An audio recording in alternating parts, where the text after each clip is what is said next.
Le 20 octobre dernier, les bureaux Mbosso a pris l'engagement de payer les frais d'installation membres des bureaux de CHU Mabunda. Qu'en est-il de l'exécution jusqu'à aujourd'hui? Avec nous sur ce plateau pour en parler, Maître Laguine Kisangani, qui est rapporteur adjoint du collectif Mabunda. Bonjour et bienvenue. Bonjour Crispin, bonjour à tous les téléspectateurs de Télé 50. Merci de m'avoir reçu aujourd'hui. Ça faisait plusieurs mois que les bureaux Mabunda étaient déchus. Qu'est-ce qui a poussé Mbosso à prendre cet engagement il n'y a pas si longtemps? Oui, il n'y a pas si longtemps, tu l'as dit tout à l'heure, c'est depuis le 20 octobre dernier qu'il a, en fait, pour la petite histoire, parce qu'il faut vraiment recadrer les choses dans son contexte. Les frais d'installation n'avaient jamais été payés au moment où les bureaux Mabunda étaient là. Qui devait les payer parce que... Oui, ça devait être payé parce que ce sont des frais d'installation. C'est-à-dire que dès que vous prenez possession de vos attributions étatiques, en ce moment-là, on vous paye. Mais je ne sais pas pour quelle raison ça n'avait pas été payé à l'époque, parce que la gestion, voilà, c'est un peu compliqué, surtout dans un climat, dans un domaine aussi politique.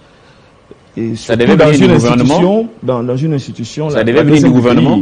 Voilà, donc l'Assemblée nationale est une autorité budgétaire.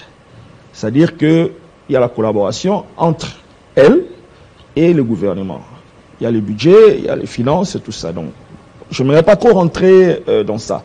Restons du moins dans ce qu'il y a. L'actuel président de l'Assemblée, l'honorable Mbosso, a fait pratiquement, a transmis une lettre de réengagement et liquidation des frais d'installation. Mais le contexte veut que, pourquoi on n'a pas parlé d'engagement, mais on a dit réengagement. L'année passée, 2021, si je n'oublie pas, le 19 août, il y avait déjà cette transmission-là pour les frais d'installation. Le 19 août 2021. Le dossier a suivi son cours. Au niveau du budget, au niveau des finances, c'est là que ça avait bloqué.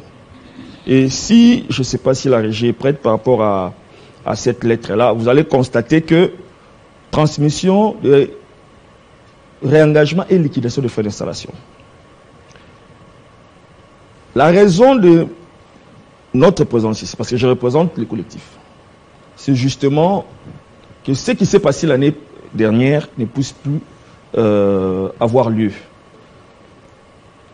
Ça a bloqué. Pourquoi au niveau des finances? On ne sait pas. D'où je fais un appel, nous faisons un appel justement au service, que ce soit auprès du ministre Aimé Bodji, du ministre d'État, du budget, que ce soit au niveau du ministre des Finances, notre argentier national, Nicolas Kazadi, justement de faire diligence et de traiter ces dossiers. D'autant plus que ce sont les mêmes termes que l'année passée, que le président de l'Assemblée nationale a pratiquement repris. Donc vous voulez qu'on quitte l'étape des bonnes intentions, qu'on passe maintenant à l'applicabilité. À l'applicabilité et à la diligence justement, parce que au niveau du budget, ça avait déjà été traité. C'est pratiquement les mêmes montants, c'est pratiquement les mêmes termes. Donc au niveau même de la direction des payes, au niveau du budget, ils connaissent cela. Même au niveau des finances, ils connaissent ces dossiers. Si cette fois-ci, Ses Excellences le ministre Aimé Bodji, Ses Excellences ministre des Finances, Nicolas Kazadi, s'ils peuvent faire diligence au moins, pour que nous puissions rentrer dans nos droits tels que libellés dans la lettre de transmission de l'honorable président de l'Assemblée nationale. Quand vous parlez membre bureau Mabunda, ça concerne qui exactement? C'est combien de personnes à peu près? C'est plus de 300 personnes. 300 personnes. C'est plus de 300 personnes. Qui sont concernées. Oui, qui sont concernées, avec une petite nuance, parce qu'en termes de frais d'installation, c'était pratiquement tout le monde, mais en termes de frais d'installation, indemnité de sortie, c'était pratiquement tout le monde. Frais d'installation, c'est justement le personnel d'appoint et le personnel politique. Donc, le nombre est pratiquement revu un peu à la baisse. Un peu revu à la baisse par rapport à ça. Espérons que ça va, l'appel est passé et que dans les jours à venir, cette question va être traitée, ou même, pourquoi pas aujourd'hui même, s'ils nous ont suivis, parce que déjà, Mbosso a pris cet engagement Oui. J'espère que, parce qu'il n'y a pas que vous, Non, pas du comme on dit, les hommes passent, les institutions restent. Les bureaux Mbosso aussi partira un jour. Il Oui. ne faut pas que ça revienne. Oui. Faut, une fois qu'ils sont aux affaires, j'espère que et ils ont eu leurs frais d'installation et qu'après ça, il y aura ces indemnités de sortie. Justement, Pour ne pas, parce que ça revient souvent. Pourquoi c'est pas des tic-au-tac? Pourquoi ça doit faire appel à des mobilisations et autres pour ce qui devait être beaucoup plus simple, hein? oui. Un mot de la fin avant de nous Oui, un séparer. mot de la fin, justement, en tout cas au nom du collectif, nous remercions nos autorités, justement, pour cette transmission de lettres de réengagement et de liquidation, parce que ça a été vraiment écrit explicitement que ces gens-là puissent rentrer dans leurs droits.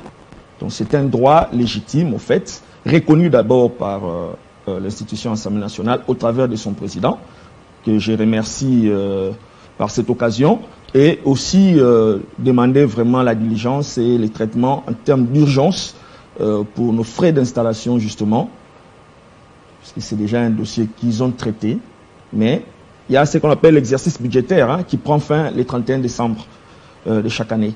Donc, ça n'a pas été traité, imaginez-vous, du 19 août 2021 jusqu'au 31 décembre 2021, ça n'avait pas été traité, on ne sait pas pourquoi. Et les documents est rentré à l'Assemblée nationale au mois de février de cette année. Donc, j'espère que cette gymnastique-là, triste, ne va plus revenir et que, peut-être qu'ils nous suivent là, à travers la grande chaîne Télé 50, que vous représentez pour l'instant, et aussi Jean-Marie Kassamba, que je salue en passant. Voilà, donc ils vont essayer de faire un peu de diligence le plus vite possible. Le message est passé, Maître Kisangani, merci. Je vous remercie. Merci pour votre présence. Et à tout le monde aussi. L'essentiel est fait. Voilà. Notre deuxième invité, Freddy Mukindi, cadre de l'IDPS. On va parler dialogue de Nairobi, initié par l'Union africaine. Est-ce qu'il faut y aller? C'est la question. La question patate chaude. En tout cas. Laissez là-bas, comme ça il va venir prendre. Freddy.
Fragile, je t'aime.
Cardinal P, DJ Vanya Trésor, Dr Jeff Njadi les têtes, Amela Chou, Mara Music, Florifis le marketeur, Yokami Sartwent, Papa encore.